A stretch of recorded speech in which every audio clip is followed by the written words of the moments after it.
the softer you are, the less rigid you are, the more flexible you are as a person, the more you can accomplish.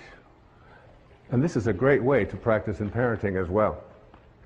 And this idea that a rigid thought, how many times have you heard this idea that if I tell you something, I'm going to stay consistent with it? We have a set of rules, these are the rules, and we'll do it this way. In the Tao it says the more rules you make, the more rule breakers you create. It's true. The more rules you have in your house about how everything has to go. We had in our house, my wife would have a big jar of M&Ms.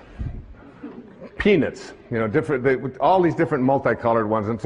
And the kids in our house, because we didn't feed them sugar and we didn't give them sodas and stuff like that. So they were just more like a decoration. Every once in a while someone would take them. They'd hardly ever be replaced. Now when we had kids come over to our house who weren't ever allowed to have such horrible things, you should have seen their behavior. You know, they would scoop them up, they'd be putting them in their pockets, and they'd get their purses, and they'd open it up, and, you know, the whole thing would be empty. I'd say, well, what are you doing?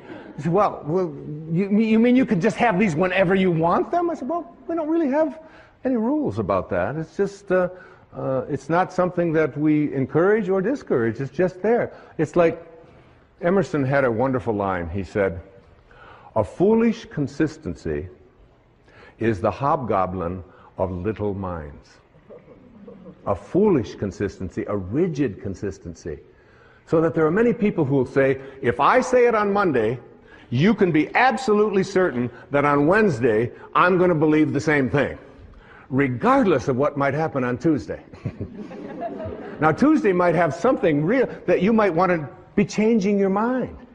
You might want to say, you know, I thought that this time, but now I've seen this, and now we can shift. And you can see how this can become and so much about the Tao is on leadership.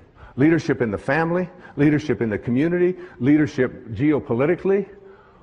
Less rigidity, more openness, more willingness to listen and say, I changed my mind.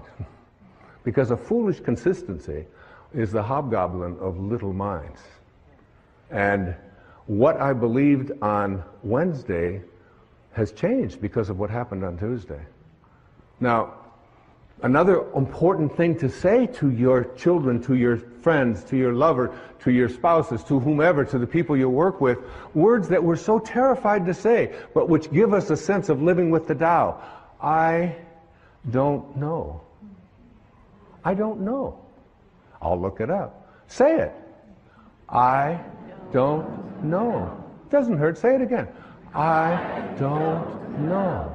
Isn't it fearful? I mean, so many people, and it's like very freeing, because my kids ask me something, and I say, I don't know.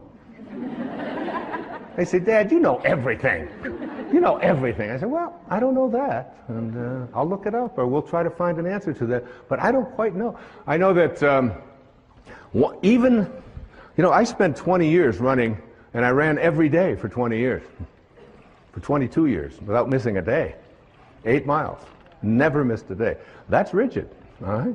Some call that obsessive. But you brush your teeth every day, I used to say, and you don't call that obsessive. And you go to the bathroom every day, and you don't say, well, he's obsessively doing that again today. You don't do that.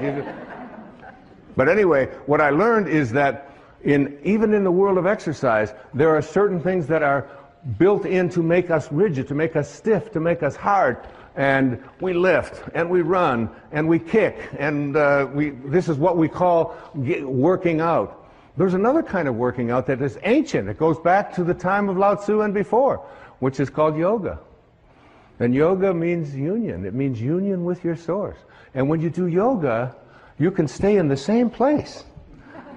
You can do the equivalent of 8 miles. When I used to run 8 miles, I had to run 4 miles that way, turn around, 4 miles back.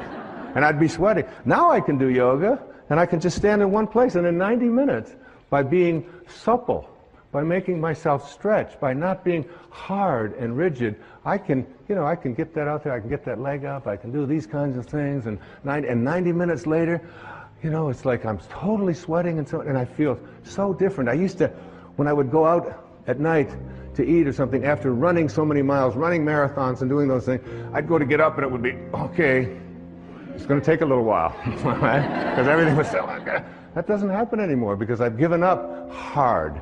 I've given up being rigid and substituted it for being supple, for being flexible, for living a life in which I don't have to always be so fierce. Listen to this verse of the Tao Te Ching. It's one of my all-time favorites, verse number 76. A man is born gentle and weak. At his death, he becomes hard and stiff. All things, including the grass and the trees, are soft and pliable in life, dry and brittle in death. Stiffness is thus a companion in death. Flexibility is a companion in life. And it's not just for how you exercise, it's how you think, how you think.